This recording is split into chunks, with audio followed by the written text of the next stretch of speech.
Officer Johnny King works for the police department in Birmingham, Alabama. He does a little bit of everything, from patrolling the streets to domestic disputes. Officer King loves his job, but says it ain't always easy. It get pretty rough at times.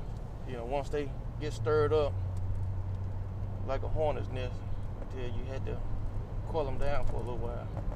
He's 2 years from retirement with the police department, but says his service won't end there. It was in 2008, I was doing an extra patrol for criminal holidays, and I was talking with another partner of mine. We was riding together, and he said, you know that we can get back in the military. I said, no, we're too old for that. He said, no, the military has a system that's where they letting prior service back in. 19 years ago, Officer King served 3 years in the Army, and in July of 2009, joined the Air Force Reserves and became Airman King. The things that I took for granted when I was younger, I don't do now. And I think I've proven that by completing Airman Leadership School in the Air Force, which was a challenge, but at the same time I persevered that, and I was glad to do it. Airman King is currently in technical school for civil engineering.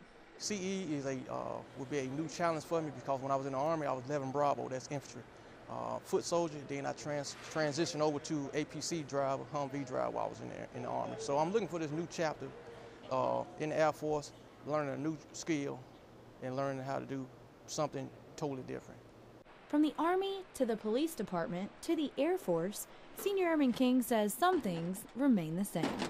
Camaraderie, the travel, the training, hands-on training. Some people are just made for the military, and I think I'm just one of those type persons. Staff Sergeant Lana Mills, Maxwell Air Force Base, Alabama.